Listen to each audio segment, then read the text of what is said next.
السلام عليكم ورحمة الله وبركاته. إن الحمد لله نحمده ونستعينه ونستغفره ونؤمن به ونتوكل عليه ونعوذ بالله من شرور أنفسنا ومن سيئات أعمالنا. من يهده الله فلا مضل له ومن يضلله فلا هادي له ونشهد أن لا إله إلا الله وحده لا شريك له ونشهد أن سيدنا وسندنا وحبيبنا ومولانا محمدا عبده ورسوله الذي أرسله بالحق بشيرا ونذيرا وداعيا إلى الله بإذنه وسراجا منيرا. أما بعد فقد قال الله تبارك وتعالى في كلامه المجيد والفرقانه الحميد: أعوذ بالله من الشيطان الرجيم. بسم الله الرحمن الرحيم. واعبدوا الله ولا تشركوا به شيئا وبالوالدين إحسانا وبذي القربى واليتامى والمساكين والجار ذي القربى والجار الجنب والصاحب بالجنب وابن السبيل وما ملكت أيمانكم. صدق الله العظيم. وقال النبي صلى الله عليه وسلم: والله لا يؤمن والله لا يؤمن والله لا يؤمن. قيل من يا رسول الله؟ قال: الذي لا يأمن جاره بوائقه، أو كما قال عليه الصلاة والسلام. وقال تبارك وتعالى: إن الله وملائكته يصلون على النبي يا أيها الذين آمنوا صلوا عليه وسلموا تسليما.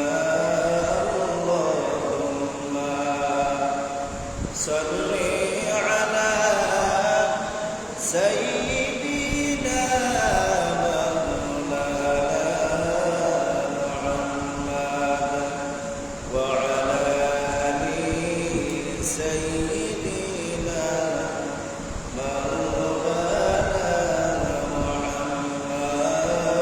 اللهم صل على سيدنا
সম্মানিত হাজিরিন,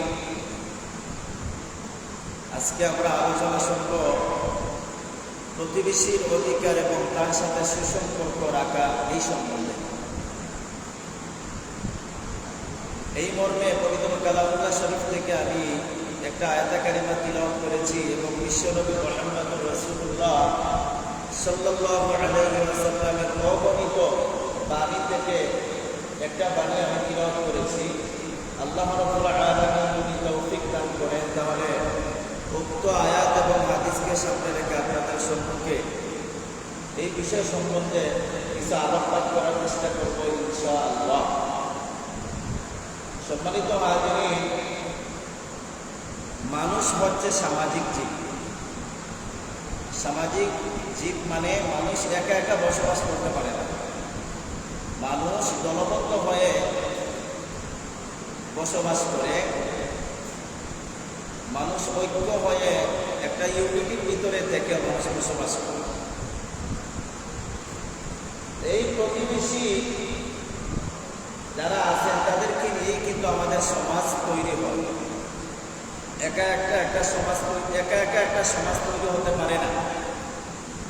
তো আল্লাহ রাব্বুল আলামিন এই প্রতিবেশীর হক সম্পর্কে, অধিকার সম্পর্কে আপনাকে আমাকে কিছু নসিহা করেছে। প্রতিবেশীর আমার উপর হক কি আছে এবং প্রতিবেশীর উপর আমার কি দায়িত্ব কর্তব্য আছে, এই মর্মে কুরআন হাদিসে অনেক বাণী আল্লাহ রাব্বুল আলামিন এবং তার রাসূল করিম সাল্লাল্লাহু আলাইহি ওয়াসাল্লাম অগণিত হাদিস বর্ণনা করেছেন। সম্মানিত হাজিরিন, আগে আসুন আল্লাহ রাব্বুল আলামিন পবিত্র কুরআনুল কারীমের মধ্যে এই প্রতিবেশীর হক সম্বন্ধে কি বলেছেন আমরা আগে উক্ত আয়াতের সরল অনুবাদ জানার চেষ্টা করি। আল্লাহ রাব্বুল আলামিন বলেন, ওয়া'বুদুল্লাহা ওয়া লা তুশরিকু বিহি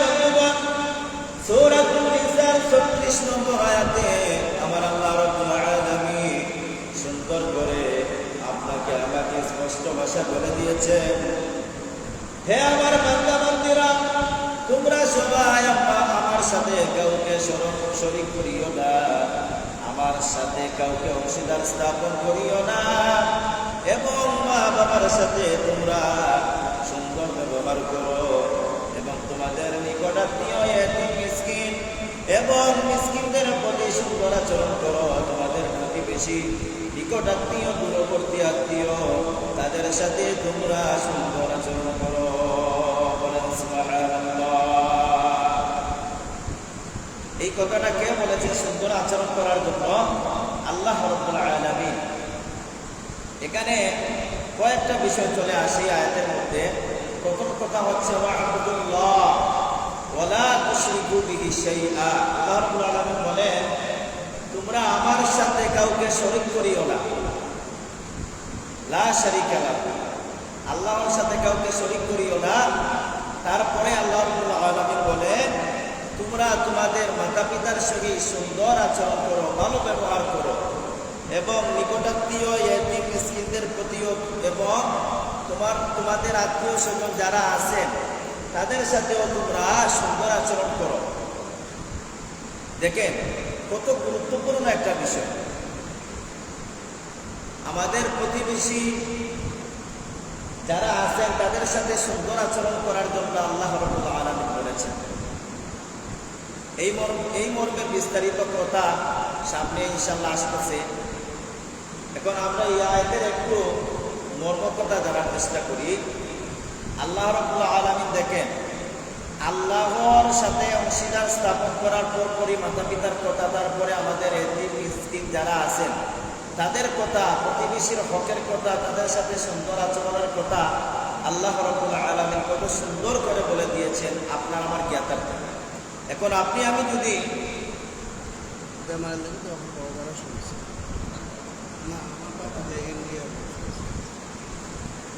এখন দেখেন এই আয়াতের দিকে যদি আমরা একটু লক্ষ্য যদি করি, একটু যদি বুঝার চেষ্টা করি, দেখেন এখানে প্রতিবেশীর হক, নিকটাত্মীয়, দূরবর্তী আত্মীয়, বিধর্মী, মুসলমান, ফাসেক, প্রতিবেশী, বন্ধু বান্ধব, বৌদ্ধ খ্রিস্টান যারাই আছে, এই আয়াতের ভিতরে তাদের হকের কথা চলে আসছে।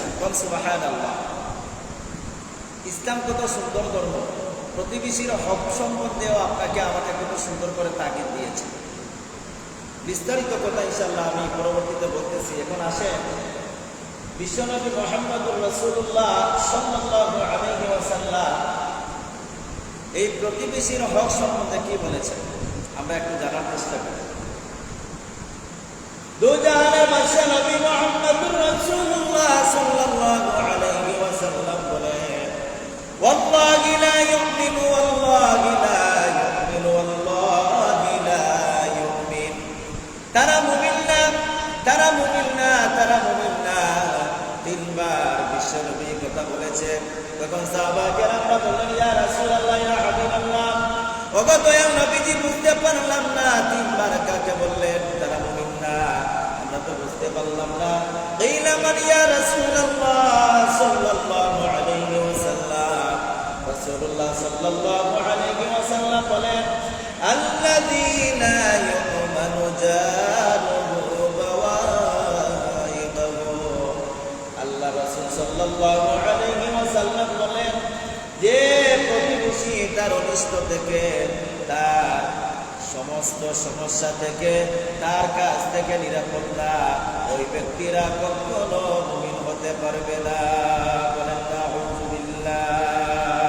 তিনবার রাসূলুল্লাহ বলেন যে ওয়াল্লাহি লা ইউমিন, ওয়াল্লাহি লা ইউমিন, ওয়াল্লাহি লা ইউমিন। তিনবার বললেন যে তারা মুমিন না, তারা মুমিন না, তারা মুমিন না। তারপর সাহাবায়ে কেরাম রিদওয়ানুল্লাহি তাআলা আলাইহিম আজমাইন তারা বললেন, ইয়া রাসূলুল্লাহ, ইয়া হাবিবাল্লাহ, কারা মুমিন না?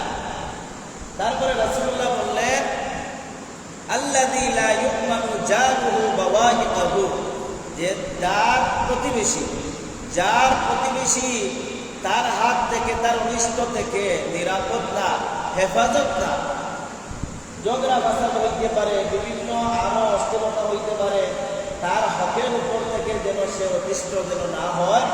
এই কারণে আল্লাহ রাসূল সাল্লাল্লাহু আলাইহি ওয়াসাল্লাম বলেন, তার অনিষ্ট থেকে তার প্রতিবেশী যদি নিরাপদ না থাকে তাহলে সে মুমিন না। এখন আপনি আমি একটু চিন্তা করি, আপনার আমার প্রতিবেশী আপনার আমার হাত থেকে কতটুকু নিরাপদ আছে? আপনার আমার অবস্থান থেকে কতটুকু নিরাপদ আপনার আমার প্রতিবেশী? আপনি আমি যদি একটু যদি লক্ষ্য করি তাহলেই আমরা বুঝতে পারব।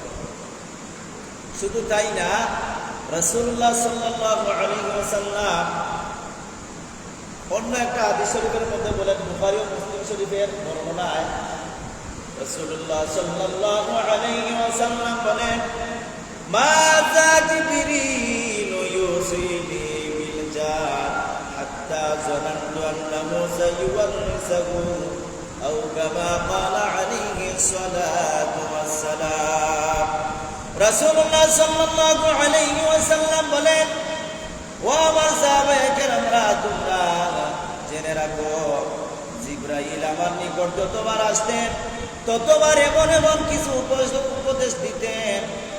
প্রতিবেশীর হক সম্পর্কে গুরুত্ব বুঝাইতে গিয়া জিবরাইল আলাইহিস সালাম আমাকে বলেছেন যে প্রতিবেশীর হক সম্বন্ধে এমন এমন কথা বলেছেন, আমার তো মনে হচ্ছিল প্রতিবেশীর সম্পত্তির উপর তার অন্য সম্পত্তির যেন হক চলে আসে। বলেন সুবহানাল্লাহ। রাসূলুল্লাহ বলেন যে প্রতিবেশীর সম্পত্তির উপর তার অন্য প্রতিবেশীর অধিকার নিয়ে আল্লাহ তাআলা বানিয়ে দেন, যে আমার সম্পত্তির উপর আমার প্রতিবেশীর অগ্রাধিকার আল্লাহ রাব্বুল আলামিন না জানি বানিয়ে ফেলেন। রাসূলুল্লাহ বলতেছেন যে এত বেশি গুরুত্ব প্রদান করা হয়েছে প্রতিবেশীর অধিকার সম্বন্ধে। তখন আপনি আমি একটু জানার চেষ্টা করি, বোঝার চেষ্টা করি আমাদের প্রতিবেশীর নিকট আমাদের কেমন আচরণ হওয়া উচিত। প্রতিবেশী পক্ষ থেকে আপনি আমি কতটুকু নিরাপদ থাকলাম, আমার প্রতিবেশী আমার পক্ষ থেকে কতটুকু নিরাপদ থাকলো, এই মর্মে যে কথাগুলো বললাম আপনি আমি একটু চেষ্টা করি যে আমার পক্ষ থেকে একটু চিন্তা করি, থিঙ্কিং করি, একটু চিন্তা ভাবনা যদি মনের মধ্যে একটু লালন করার চেষ্টা করি যে আমার প্রতিবেশী আমার পক্ষ থেকে কতটুকু নিরাপদ থাকলো। সম্মানিত হাজিরিন, এই প্রতিবেশী আপনার আমার একেবারেই আপনজন। আমার রক্তের সম্পর্কের যত আত্মীয় স্বজন আছে, আপনার যদি কোনো বিপদ বালা মুসিবত যদি হয়, তারা আস্তে আস্তে তো আগেই আমার বিপদে চলে আসবে আমাদের প্রতিবেশী। মনে করেন আমি যদি একটা বিপদের মধ্যে যদি পড়ি, আমার আত্মীয় স্বজন মনে করেন মদিনা মার্কেটে, কালীবাড়িতে বা ঢাকায় থাকেন বা আরও দূর দূরান্তে থাকেন, এবং তারা আমার বিপদের কথা শোনার পর তারা আগে চলে আসবেন। আমার প্রতিবেশী আমার নিকটবর্তী যারা আছেন তারা আগে আসবেন। বলেন তো কারা আগে আসবেন? আমার প্রতিবেশীরা আগে আসবেন না? এই কারণে রাসূলুল্লাহ সাল্লাল্লাহু আলাইহি ওয়াসাল্লাম বলেন যে তোমার বালা মুসিবতে, তোমার বিপদ আপদে তোমার প্রতিবেশীরাই কিন্তু এগিয়ে আগে আসবেন, কাজেই তাদের সাথে তোমরা সুন্দর আচরণ করো। এখন এই প্রতিবেশী আবার তিন প্রকার। প্রতিবেশী আবার তিন প্রকার। প্রথম প্রকার হচ্ছে আমার নিকটবর্তী প্রতিবেশী, আমার পাশে, একেবারে বাসার পাশেই আমার নিকটবর্তী যে আছে বাড়িটা, এটা হচ্ছে আমার প্রথম প্রকার। তারপরে হচ্ছে আমার দূরবর্তী প্রতিবেশী। তারপরে হচ্ছে অমুসলিম, যারা মুসলমান না, সনাতন ধর্ম অবলম্বী বা হিন্দু মানে সনাতন ধর্ম যারা পালন করে থাকেন, বা খ্রিস্ট ধর্ম যারা পালন করেন, বৌদ্ধ ধর্ম যারা পালন করেন, তারাও আমার প্রতিবেশী। এখন নিকটবর্তী প্রতিবেশীর মধ্যে আবার দুই প্রকার। প্রথম প্রকার হচ্ছে যারা আমার আত্মার আত্মীয়, আমার রক্তের সম্পর্কের যারা, আমার বংশের মানুষ যারা, এরা হচ্ছে প্রথম অগ্রাধিকার রাখেন। এই মর্মে রাসূলুল্লাহ সাল্লাল্লাহু আলাইহি ওয়াসাল্লাম ব্যঙ্গে ব্যঙ্গে প্রতিবেশীর হক সম্বন্ধে আপনাকে আমাকে খুলে খুলে বর্ণনা দিয়ে গুরুত্বারোপ করেছেন যে প্রতিবেশীর হক যেন আমরা ভালোভাবে যেন আদায় করার চেষ্টা করি। তো সম্মানিত হাজিরিন, এখন আসেন, এখন আমরা আশপাশে তো অনেক বাড়িঘর আছে, এখন আমরা বুঝতে পারবো কিভাবে যে আমার কতটুকু প্রতিবেশী। এই মর্মে মুফাসসিরিনে কেরামগণ একটা বর্ণনা বলেছেন যে তোমার বাসা যেই জায়গায় আছে, তোমার বাড়ি যেই জায়গায় আছে, সামনে পিছনে ডানে বামে 40 গড় দরবার তোমার প্রতিবেশী। মানে সামনে ডানে বামে পিছনে 40 গড় হচ্ছে তোমার প্রতিবেশী। অন্য রায়াতে মুফাসসিরিনে কেরামগণ বলেন যে একই মসজিদে যত লোক ইবাদত বন্দেগী বা নামাজ আদায় করে থাকেন, মনে করেন আমাদের মোহাম্মদী আবাসিক এলাকায় জামে মসজিদে যারা নামাজ আদায় করেন, আর আমার বাড়িও হচ্ছে মোহাম্মদী আবাসিক এলাকায়, যারা নামাজ আদায় করেন এরা সবাই হচ্ছে আমার প্রতিবেশী। গেল নাম্বার 1। নাম্বার 2 হচ্ছে আরেকটা বর্ণনা দিতে গিয়ে মুফাসসিরিনে কেরামগণ বলেন যে আমার কোনো বালা মুসিবত যদি হয়, আগে যারা চলে আসবে, যারা আমার বিপদের কথা শুনতে পারবে, তারাই হচ্ছে আমার প্রতিবেশী। বলেন সুবহানাল্লাহ। তো আমরা একটা সুন্দর স্পষ্ট পেলাম যে আমার প্রতিবেশী কারা কারা হইতে পারে। এখন আসেন, প্রতিবেশীর গুরুত্ব মর্যাদা বুঝাইতে গিয়া রাসূলুল্লাহ সাল্লাল্লাহু আলাইহি ওয়াসাল্লাম আরো কিছু সুন্দর সুন্দর কথা বলেছেন, যেগুলো যদি আমরা শুনি তাহলে দেখবেন আপনার আমার বিষয়ে যে ভুলগুলো ত্রুটিগুলো আছে এগুলো আপনার আমার নিজের রাডারেই ধরা পড়বে। কারণ আমার যে ভুলগুলো আছে এগুলো কিন্তু আমি বুঝতে পারবো না। অন্য যদি ভুলটা করে, অন্য যদি বলে, তাহলে আপনি আমি ভুলগুলা অচিরেই বুঝতে পারবো। এখন রাসূলুল্লাহ সাল্লাল্লাহু আলাইহি ওয়াসাল্লামের দেখেন আদেশ কি। রাসূলুল্লাহ সাল্লাল্লাহু আলাইহি ওয়াসাল্লাম বলেছেন যে তোমরা তোমাদের প্রতিবেশীর সাথে সুন্দর আচরণ করো। এক ব্যক্তি রাসূলুল্লাহ সাল্লাল্লাহু আলাইহি ওয়াসাল্লামকে গিয়ে বলল, ইয়া রাসূলুল্লাহ, ইয়া হাবিবাল্লাহ, আমি ভালো মানুষ কখন আমি এইটা বুঝতে পারবো? আমি যে সৎ মানুষ, অনেস্ট মানুষ, আমি কখন এটা বুঝতে পারবো? তখন রাসূলুল্লাহ সাল্লাল্লাহু আলাইহি ওয়াসাল্লাম বললেন, তোমার প্রতিবেশী যদি বলে তুমি ভালো মানুষ, সৎ মানুষ, তখন তুমি বুঝতে পারবে তুমি সৎ মানুষ, ভালো মানুষ। আর তোমার প্রতিবেশী যদি বলে ওই ব্যক্তি ভালো না, ওই ব্যক্তির আচরণ ভালো না, তার ব্যবহার সুন্দর না, তখন তুমি বুঝতে পারবা তোমার আচরণ সুন্দর না থাকার কারণে, প্রতিবেশীর সাথে সুন্দর আচরণ না থাকার কারণে তুমি ভালো মানুষ না, তুমি সৎ মানুষ না, তুমি মুমিন না। এখন বুঝতে পারছেন? আপনি আমি যদি মনে করি যে আমি ভালো মানুষ, বা কখন বুঝতে পারবো আমি আপনি ভালো মানুষ? যখন আপনার আমার প্রতিবেশী বলবে যে, তারা যখন এটা স্পষ্ট করে বলবে যে আমার ওই প্রতিবেশীর আচরণ সুন্দর, তখন আপনি আমি বুঝতে পারবো আমি আপনি ভালো মানুষ। আমার ভাই ও বন্ধুগণ, শুধু তাই না, প্রতিবেশী এমন একটা বড় গুরুত্বপূর্ণ বিষয়। আপনি আমি যখন একটা আত্মীয়তার বন্ধনে আবদ্ধ হওয়ার জন্য, মনে করেন আপনার ছেলেকে বিবাহ করার জন্য একটা এলাকার মধ্যে, আপনি যে এলাকার মধ্যে বিয়ে শাদী দিবেন, বিবাহ করাইবেন আপনার ছেলেকে মেয়েকে, তখন আপনি এসে ওই এলাকার খোঁজ খবর নেন না? খোঁজ খবর বিয়ে দেওয়ার জন্য, আপনার ছেলেকে মেয়েকে বিয়ে দেওয়ার জন্য এলাকার মধ্যে খবর নেন না? বিভিন্ন সময় আমাদের কাছেও লোকজন আসে যে, হুজুর আমি তো চাচ্ছিলাম আমার ছেলেটাকে বা মেয়েটাকে এই অত্র এলাকার মধ্যে বিয়ে দেওয়ার জন্য, তো এই অত্র এলাকার মানুষের আচরণ কেমন? ভালো করে বুঝবেন, বিষয়টা খুবই গুরুত্বপূর্ণ বিষয়। আমাদের কাছে আসে অনেকজন লোকেরা যে আমি তো এই এলাকার মধ্যে বিয়ে শাদী দিব আমার মেয়েটাকে ছেলেটাকে, এখন বলেন তো এই এলাকার মধ্যে মানুষের অবস্থা কি, মানুষের আচরণ বা প্রতিবেশীর সাথে মানুষের এই ব্যবহারটা কি?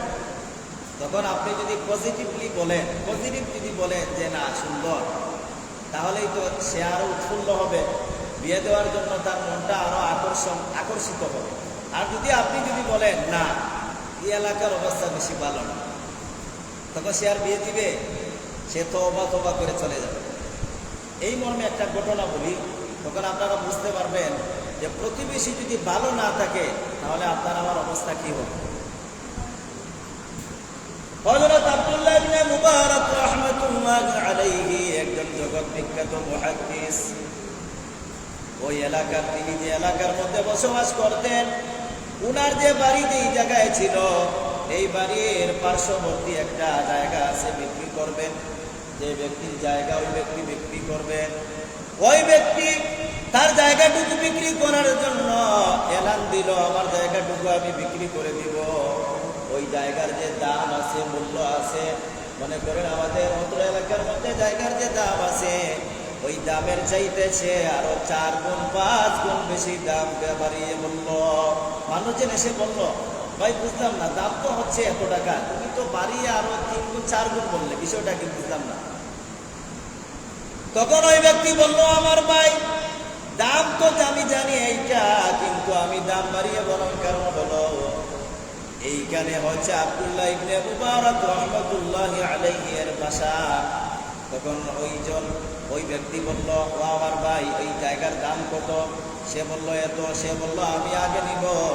এই মর্মে দেখা গেল অন্যান্য আরো যত মানুষ আছে জায়গা নেওয়ার জন্য, যারা কিছুক্ষণ পূর্বে বলছিল এত দাম আমি নিব না, যখন হযরত আব্দুল্লাহ ইবনে মুবারক রাহমাতুল্লাহি আলাইহির নাম বলা হলো যে অত্র এলাকার মধ্যে আব্দুল্লাহ ইবনে মুবারক রাহমাতুল্লাহি আলাইহি বসবাস করেন, তখন মানুষের হিরিক লেগে গেল, মানুষ আকর্ষণ হয়ে গেল যে এই জায়গাটা নেওয়ার জন্য, মানুষের মধ্যে কারাকারি হয়ে গেল।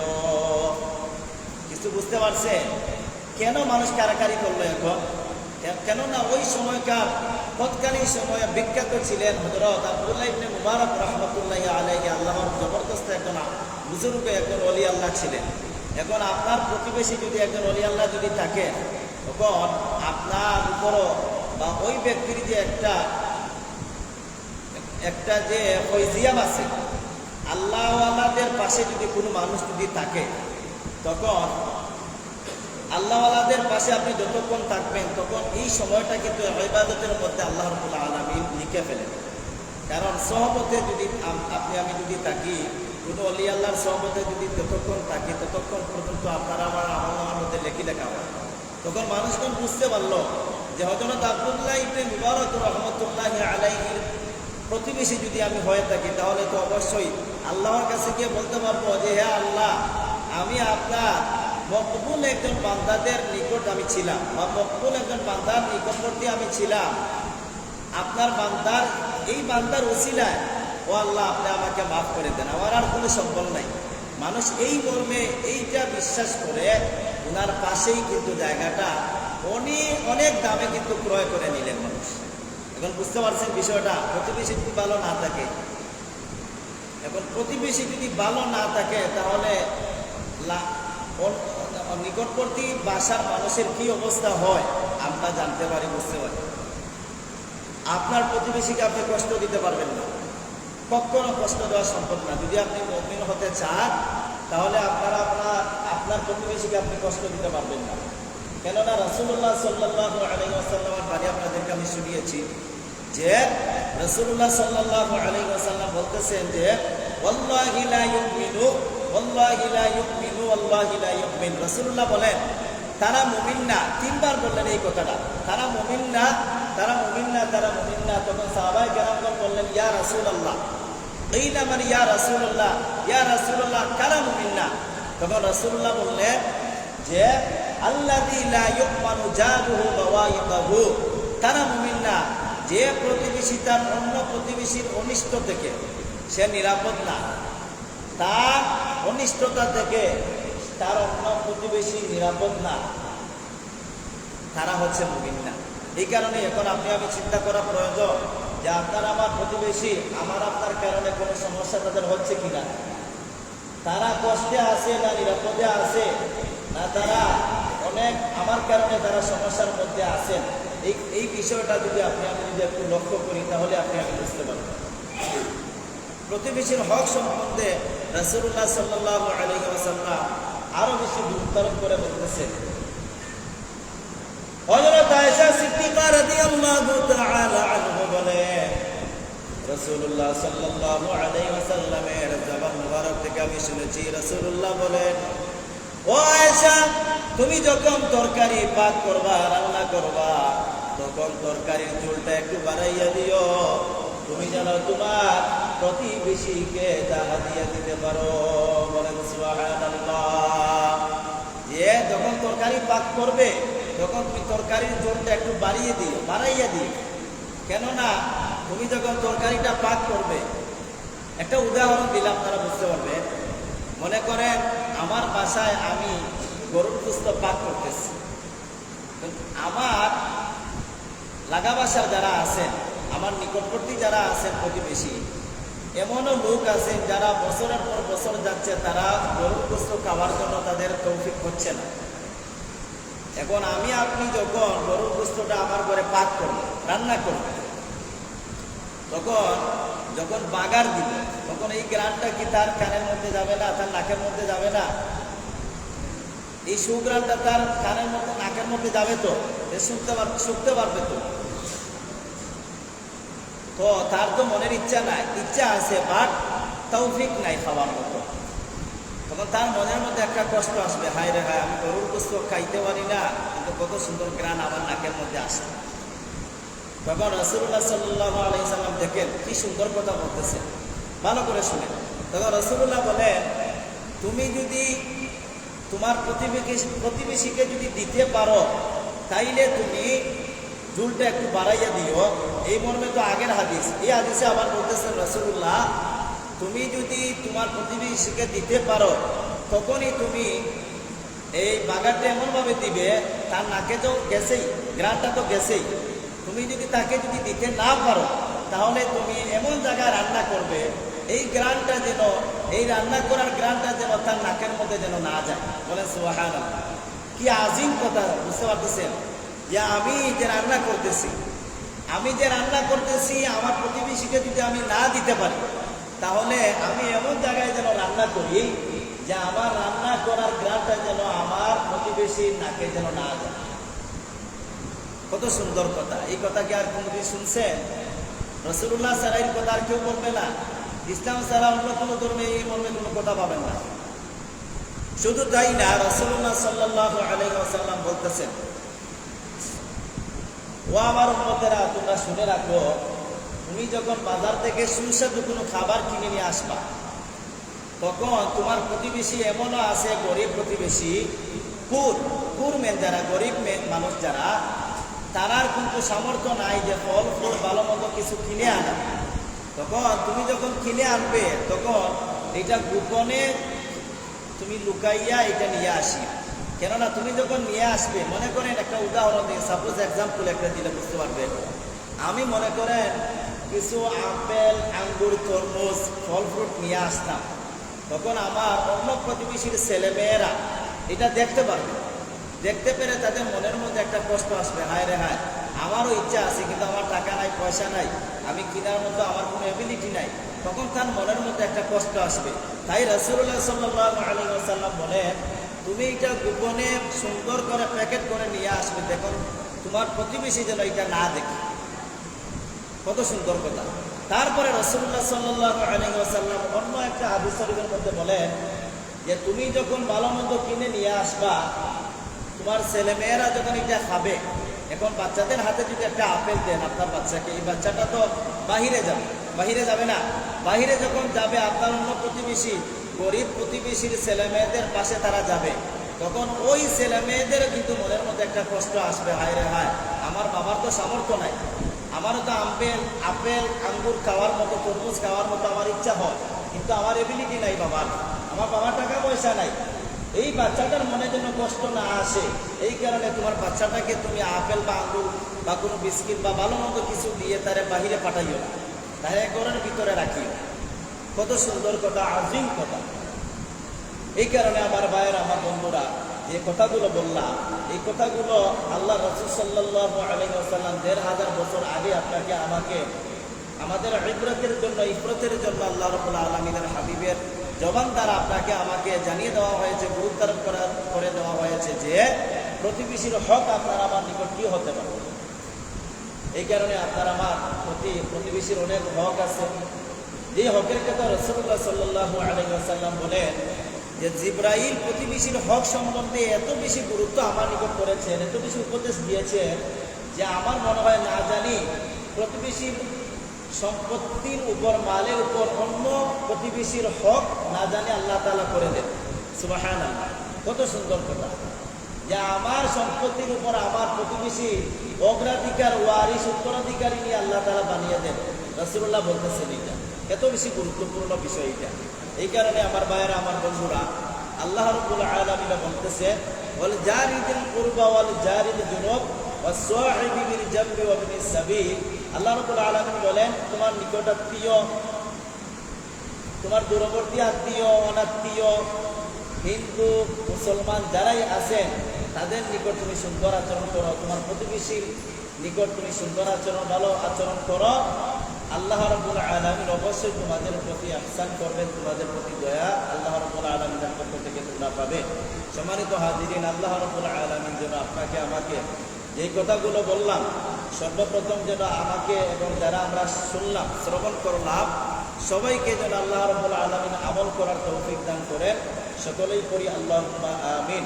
ওয়া আখিরু দাওয়ানা আনিল হামদুলিল্লাহি রাব্বিল আলামিন। সাল্লাল্লাহু আলা সাইয়্যিদিনা Ijazah Umar Ibrahim Baik Fahmi Katakan Mas Kudus